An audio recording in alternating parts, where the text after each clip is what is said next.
하기 전에 제가 하고 싶었던 말 있었는데요. 이번 주 안에 제가 어떤 다양한 생각 많이 했는데 그거는 진짜 상황이라도 사람의 관계라도 우리는 진짜 알 수 없어요. constant 하지 않고 항상 바꿔요. 상황도 그렇고 좋은 상황이라도 나쁜 상황이라도. 그런데 하나님의 말씀에 써 있는데 예수님은 항상 constant. Jesus 어제도 똑같고 오늘도 똑같고 미래에도 똑같거든요. 그래서 그거를 생각해서 우리 오늘 찬양할 때 이 가사는 주는 존귀하신 분, 이걸 생각해서 진짜 우리 같이 하나님을 같이 찬양합시다. Thank you for all the things that you've done and you will do, God. We believe in you. We believe in the true God, Jesus.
말씀은 시편 5편 1절에서 12절까지 있는 말씀을 같이 보도록 하겠습니다. 시편 5편은 시편 4편과 하나의 배경에서 이루어진 시로 알려져 있습니다.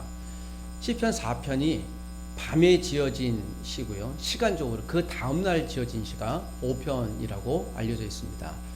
시간적으로 굉장히 밀접되어 있어서 시편 4편 5편은 하나의 배경으로 읽어주시면 이해가 더 쉬울 듯 합니다. 시편 4편 1절부터 우리 마지막 절까지 흐르는 내용들을 보면 간절히 누군가의 도움을 찾는 간구하는 기도가 나옵니다. 1절에 보면 내 의의 하나님이여 내가 부를 때 응답하소서, 곤란 중에 나를 너그럽게 하셨사오니 은혜를 베푸소서. 이 내용을 보면서 하나님 앞에 어떤 곤란에 빠진 다윗이 그 응답, 은혜, 또 이 위기를 벗어나고자 간구하는데 이 상황이 녹록치 않습니다. 기도를 들으소서라고 외치죠. 그래서 이 기도를 소위 탄원 기도라고 합니다. 간구하는 기도, 강청 기도 하는데요. 내가 죄를 지었건 또 그 잘못이 나로부터 나뉘던 관계없이 내가 하나님의 자녀이기에 하나님 이 문제를 풀어주십시오 라고 하는 하나님 앞에 강력한 탄원 기도입니다. 또 8절에 보면 평안히 눕고 자기도 하리니 안전히 거하게 하신 이는 여호와시다. 그가 아마 잠들기 이전에 지었던 4장 8절의 시를 고백하면서 누웠던 것 같습니다. 전체 4장의 4편의 흐름들이 이처럼 그가 고민하고 고통스러운 이 밤에 밤잠을 자지 못하고 하나님 앞에 탄원할 정도로 아마 불면의 밤이었던 것 같습니다. 이 기나긴 불면의 밤 속에서 자다가 또 일어나고 자다가 일어나고 깊은 잠에 빠지지 못하여 그의 인생 가운데 사울에게 이유 없이 쫓김을 당했던 도망자의 삶을 살았던 한 10여 년의 삶과 또 왕이 되어져서도 자신의 사랑했던 아들 압살롬 그리고 사랑했던 믿었던 신뢰했던 신하들에게서 배신당하고 쫓김을 당했던 아마 그런 중요한 2시간이 있었는데 그 시간 중에 한 주제였던 것 같습니다. 둘 다 믿었던 사람에게서 신뢰를 잃어버리고 또 배신을 당했던 이유 없이 도망자의 삶을 살아가고 또 숨을 곳이 광야밖에 없어 또 눈으로 밤을 지새워야 하는 그 밤중에 또 나를 덮을까 나를 또 위해할까 해서 실눈을 뜨고 스스로 생존을 해야 되는 그런 상황 가운데 지었던 시죠. 고통이 있고 이 문제가 있으면요 밤에 잠을 잘 수가 없죠. 그래서 숙면은요 마음이 편해야 잘 수 있는 것입니다. 사랑하는 자에게 잠을 주시라는 표현은요 낮잠을 또 밤잠을 길게 잔다는 것이 아니라 마음의 즉 영혼의 평안함을 의미하는 것입니다. 영혼이 평안했을 때 비로소 우리가 숙면을 잘 수 있는 것이죠. 이 잠에 대한 불면을 다윗이 언급하면서 그의 고통을 대꾸하는 것입니다. 밤새운 고통 그리고 이게 아침까지 이어진 그 고통이 끊어지지 않습니다. 우리가 어떤 문제에 닥치면 문제를 이제 해석하고 미분 적분하고 분해하기 시작합니다. 이걸 어떻게 내가 풀어갈 수 있을까 하고 쪼개보는데요. 또 많은 문제는 생뚱맞게도 이게 나로부터 왔는지 내가 문제이면 하나님 앞에 회개해야 될 것이고요. 또 하나님이 나를 테스트하기 위해 주신 문제면 이게 인내하면 되거든요. 사단이라는 그 악한 녀석이 나에게 시험을 주는데요. 하나님이 주신 것인지 이게 사단이 준 건지 인내하면서 이겨야 될 것인지 사단에게 맞서 싸워 이겨야 될 것인지 이 구별이 쉽지가 않습니다. 더군다나 내가 잘못한 게 아니라 갑자기 뜬금없이 오는 이 고난은 이 출처가 불분명해요. 고통스러운 거죠. 다윗이 시편 4편의 고백이 그런 내용입니다. 하나님 도대체 원인이 무엇입니까? 내가 어떻게 이겨야 될까요? 그리고서 시편 5편 우리가 읽었던 본문이 시작이 되어집니다. 5편 1절에 여호와여 나의 말에 귀를 기울이사 나의 심정을 헤아려 주소서. 3절을 근간으로 보면 그가 아침에 일찍 일어나서 이 시를 지었던 것 같습니다. 그래서 4편과 5편 밤새도록 자다 깨다 일어나 기도했는데 아침에 일어나자마자 또 기도했던 오늘 우리가 다윗의 기도를 통해 아주 극심한 고난 중에 빠진 다윗, 성도 모든 하나님의 사람들이 하나님이 예비하신 믿음의 길을 어떻게 찾을 수 있을 것인가. 오늘 다윗의 이 고난 중에 있는 기도를 통해 그 원리를 배워보기를 원합니다. 첫 번째 원리는 1절에서 3절에 있는 대로 영적인 아침을 준비하는 사람이어야 합니다. 3절을 한번 더 읽어보겠습니다. 여호와여 아침에 주께서 나의 소리를 들으시리니 아침에 내가 주께 기도하고 바라리이다. 아침잠이 많은 저에게 제 어머님이 이 시편 5편 3절을 빗대어서 하나님이 아침에 소리를 응답하시니 아침 일찍 일어나기를 원한다 라는 이야기를 아주 점잖게 권면해 주셨던 것을 기억합니다. 이 아침이 시간적으로 언제일까요?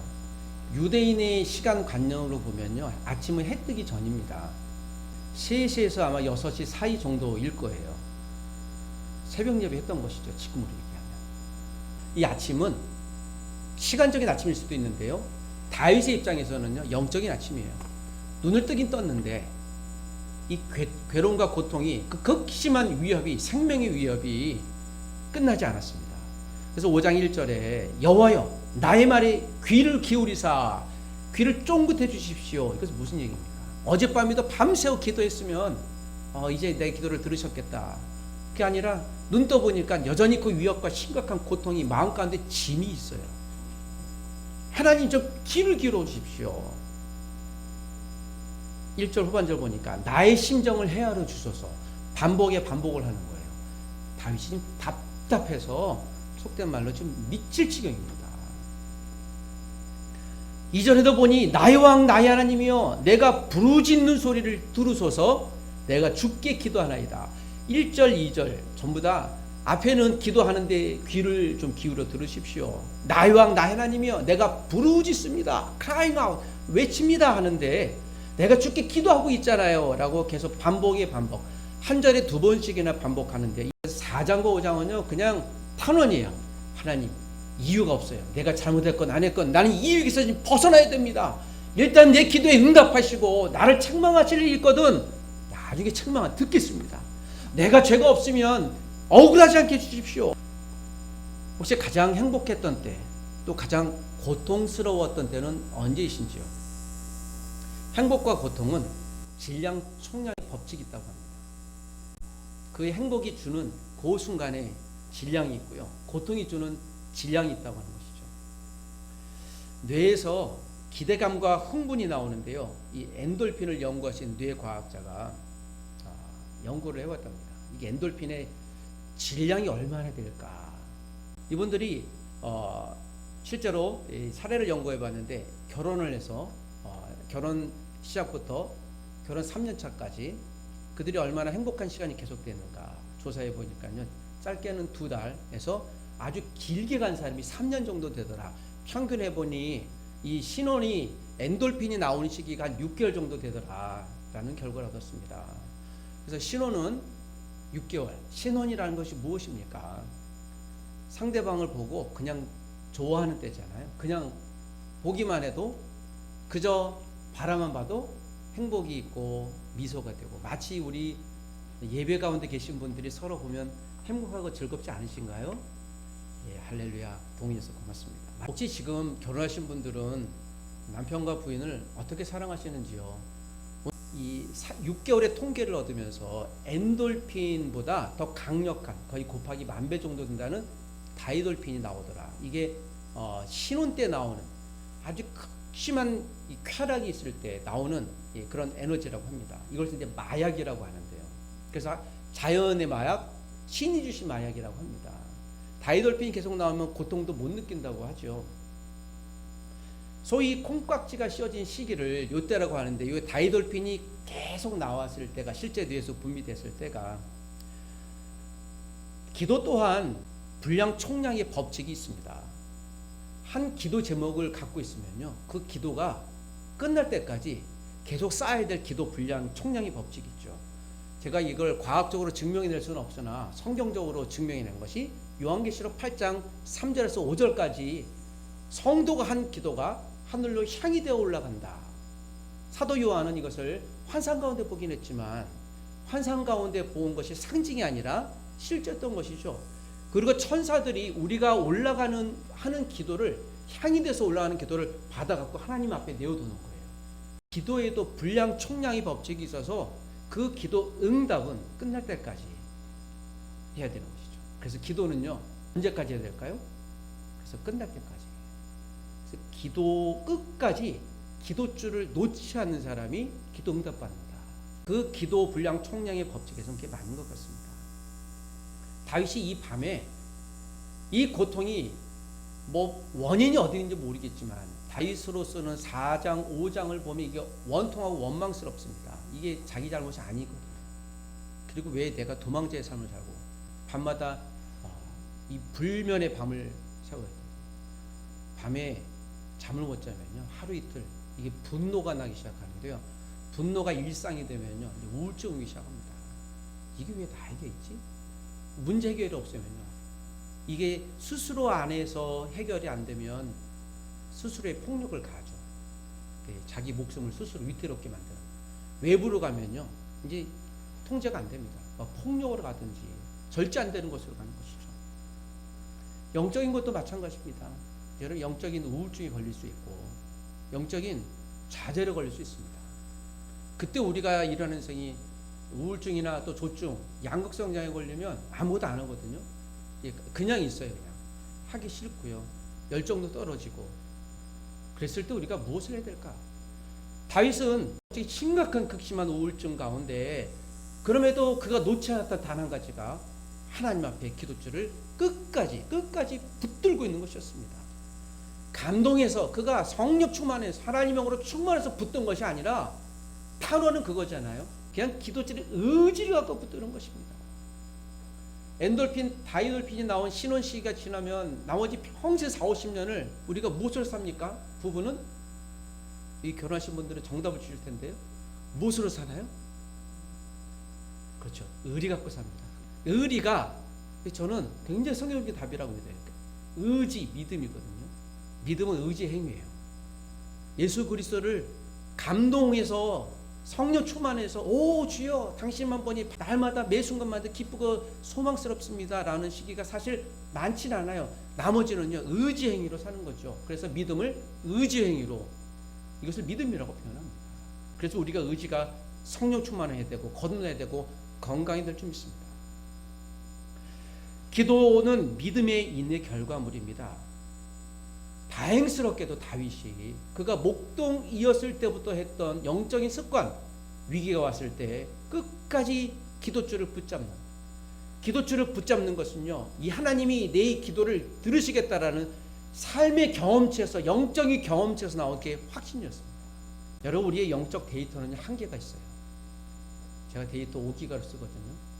제가 갖고 있는 의지의 데이터, 믿음의 데이터는 이 분량이 한계가 있고요.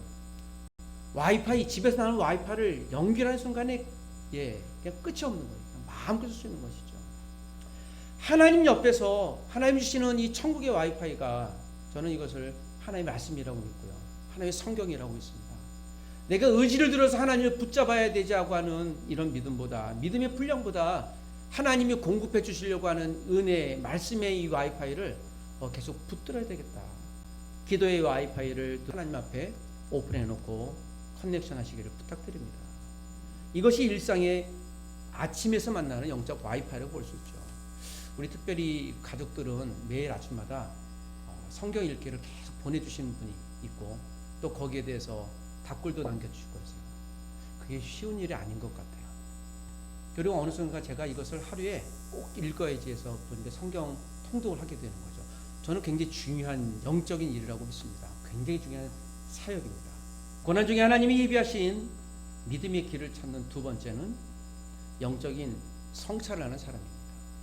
4절에서 10절인데요. 우리 9절과 10절만 읽어보겠습니다. 다 같이 시작. 그들의 입에 신실함이 없고 그들의 심중이 심히 악하며 그들의 목구멍은 열린 무덤 같고 그들의 혀로는 아첨하나이다. 하나님이여 그들을 정죄하사 자기 꾀에 빠지게 하시고 그 많은 허물로 말미암아 그들을 쫓아내소서. 그들이 주를 배역함이니이다. 다윗은 이 탄원 기도에서 이 문제를 꼭 해결해야만 했습니다.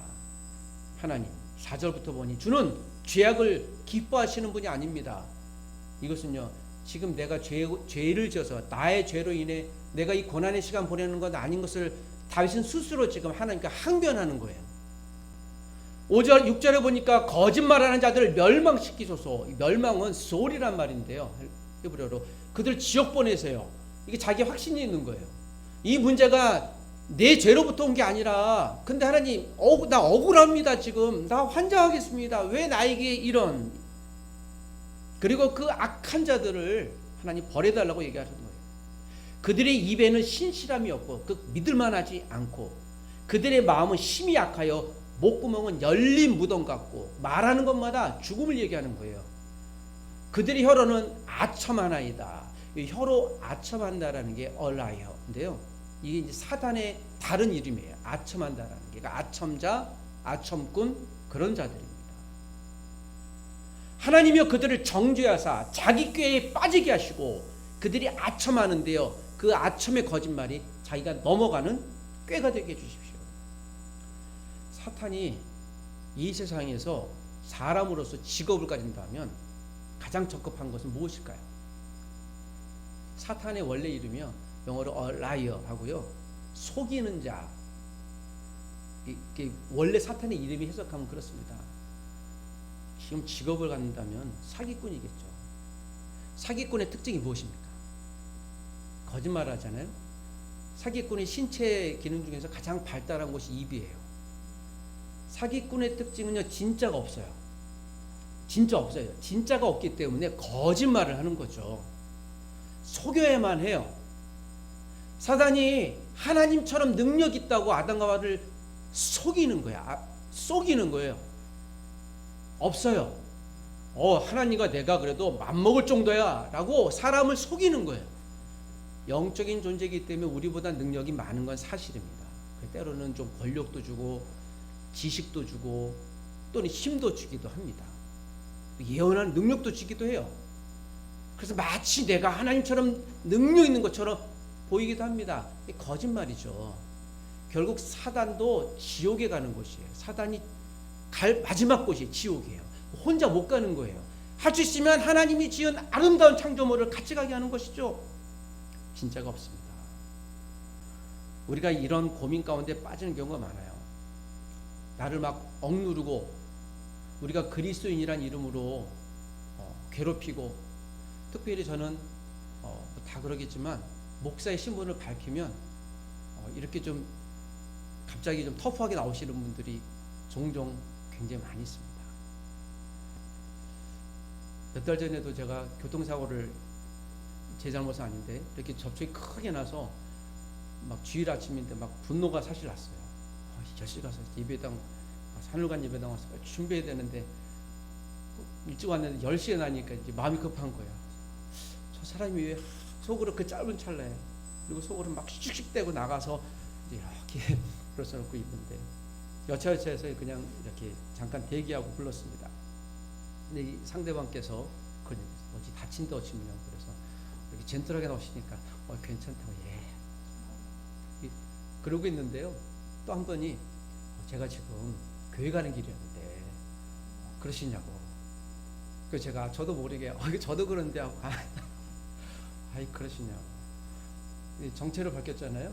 그랬더니 요 근처에 있는 대학 교수라고 그러셔서 아이 그러세요. 저는 여기 어디 학교 근무하는 데가 서로 이제 통성명하고 저희 교회는 어떠신가요? 그래서 어떤 말씀 나누는지 거기까지 하고 있다가 지금 사고 처리해야 되는데 그러고 있다가 안녕히 가시죠 하고 서로 가려고 하는데 제 차는 이제 앰뷸런스 불렀어요. 싣고 가고 제가 차를 기다리고 있으니까 그분이 그래요.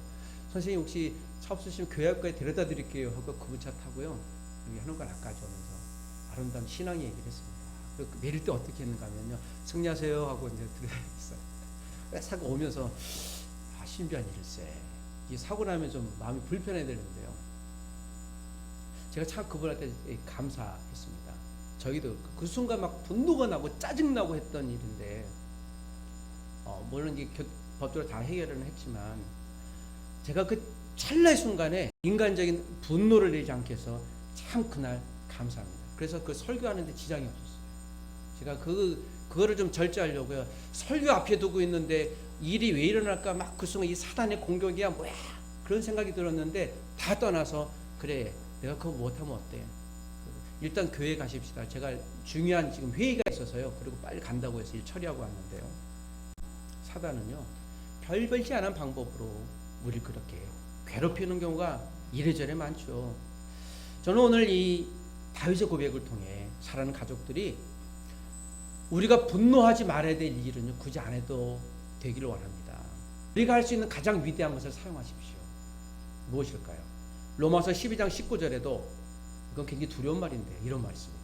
사랑하는 자들아, 너희가 친히 원수를 갚지 말고 진노하심에 맡기라. 원수 갚는 것이 하나님 내게 있으니 내가 갚으리라. 우리가 억울한 일 당하고 또 분노할 때 하나님 앞에 올리십시오. 이 말을 역으로 보면 사람을 함부로 하나님 저 사람 벌 주세요, 그렇게 하지 말라는 소리예요. 우리가 할 수 있는 가장 위대한 영적인 무기이면서도 무기를 함부로 휘두르면 안 되는 것이죠. 우리가 인내하고 하나님 이것을 내가 영적인 성찰하겠습니다. 내가 혹시 영적인 부족한 점이 있으면 깨닫게 해주십시오. 그러나 절대 내가 아니고 이것이 사단의 공격이라면 하나님께 올려드리십시오. 그리고 혹 우리가 그런 가해자가 된다면 철저히 회개될 줄 믿습니다. 힘으로 누르는 사람은 앞에서는 우리가 위해 당할 수 있지만 뒤돌아서면 그 사람은 사람들에게 신랑과 비난의 대상이에요. 진짜 힘은 보이지 않는 뜻이 있습니다. 진짜 힘은 보이지 않아도 그가 갔을 때도 사람들이 저분은 정말 괜찮으신 분이야. 우리가 저분은 존중하고 존경할 만해요. 저 우리 캠퍼스에 계신 분들, 예비하시는 성도님, 또 우리 교수 직원, 학생, 간사님, 목회자, 저 같은 모든 분들이 보이는 곳에서 존중받지만 보이지 않는 곳에서 저분은 보이지 않아도 충분히 그럴 수 있는 분이야. 신뢰할 수 있는 분이야. 실수했어도 아니야, 이유가 있을 거야. 사람인데 그럴 수 있지. 여러분, 이런 평가들을 보편적으로 받는 우리가 되기를 원합니다. 다윗이 그 불면의 밤을 새우면서 하나님 앞에 고백하고 있는 것이죠. 마지막으로 고난 중에 하나님이 예비하신 믿음의 길을 찾을 수 있는 삶에 올리는 영적인 소통의 끈을 계속 붙드는 것입니다. 11, 12절인데요. 마지막 12절만 읽어보겠습니다. 12절 다 같이 시작. 여호와여, 주는 의인에게 복을 주시고 방패와 같은 은혜로 그를 호위하시리다. 하나님께서 의인을 복 주시고 방패 같은 은혜로 그를 호위하시리다. 이 호위하신다는 말이 제가 굉장히 좀 불편했습니다. 사람이 하나님을 호위해야지 하나님이 우리를 호위한다. 이 호위무사도 아니고. 그런데요, 역설의 표현인 것이죠. 우리가 하나님을 보호해봐야 얼마나 보호하겠습니까? 하나님이 우리를 보호하시는 건요, 그냥 100% 안전이에요. 하나님은 그런 분이라는 거죠. 다윗이 지금 눈앞에 당장 내일이 보장되지 않는 위험이 있지만 하나님, 나를 보호해 주십시오. 내 생명이 하나님께 있습니다. 하나님이 나를 호위하시니 내가 불면을 살지라도 안정하겠습니다. 비록 이 고통이 언제 끝날지 모르겠지만 하나님, 내가 믿음의 시간을 지키겠습니다. 근심이 기도를 몰아내거나 기도가 근심을 몰아냅니다. 둘 중에 하나입니다. 때로는 우리 근심이 기도를 못하게 하고 그냥 처박히게 해도 안 되는데 뭘 해? 라고 할 수도 있겠지만 끝까지 의지를 갖고 기도의 줄을 마지막까지 다윗처럼 밤을 샐지라도 눈 뜨고서라도 여전히 고통이 있지만 계속 하나님과 대화와 소통의 시간을, 믿음의 끈을 이어가는 자에게 하나님은 마침내 승리의 은혜를 주실 줄 믿습니다. 오늘 이 말씀을 우리가 붙들고 살기를 원합니다. 내가 홀로 남겨졌다고 느끼시는지요? 안전을 느끼십시오. 하나님이 여전히 우리를 지키십니다. 내가 넘어져서 좀 페일했다고 느껴지실지라도 여전히 하나님 우리를 완전히 실패하게 하지 않습니다. 다시 일어나 더 큰 힘으로, 영적인 힘으로 우리를 위로해 주시고, 내가 넘어져서 상처뿐인 것 같았는데 그 상처를 통해 많은 분들이 예수 그리스도를 보게 하는 소중한 은혜의 통로가 될 줄 믿습니다. 나의 친구 되시는 예수님, 아버지 되시는 하나님, 보호자 되시는 성령님이 계심을 기억하십시오. 기도하겠습니다. 하나님 아버지, 이 밤에 우리에게 주신 말씀을 붙들고 하나님이 내게 주신 고난 중에 아버지 하나님이 예비하신 모든 은혜의 열매를 기다리게 하시고 그 열매의 소중함을 맛볼 때 하나님 앞에 감사하게 하여 주시옵소서. 행여나 우리가 고통 가운데서 하나님을 부인하지 않게 하시고 넘어졌어도 여전히 나를 붙드시는 여호와 하나님의 안전한 손 안에 있음을 믿게 하여 주시옵소서. 영적인 아침을 준비하는 사람 되게 하시고 영적인 성찰하는 사람 되게 하시고 믿음의 소통의 끈을 끝까지 이어가는 하나님의 자녀 되게 하여 주옵소서. 한 학기를 시작했습니다. 믿음으로 시작하게 도와주시고 혹시 우리 가운데 말 못할 억울함 중에 있습니까? 하나님이여 이 밤이 지나기 전에 그 억울함을 풀어주시옵소서. 기도하는 자의 의로움을 드러내 하나님의 살아계심을 보여주시옵소서. 한 학기 동안 믿음으로 승리하게 하여 주시고 하나님이 행하실 놀라운 일을 오늘 특별히 광운 수요체플 믿음의 가족들 한 분 한 분들을 통해 드러내 주옵소서. 예수님의 이름으로 기도합니다. 아멘.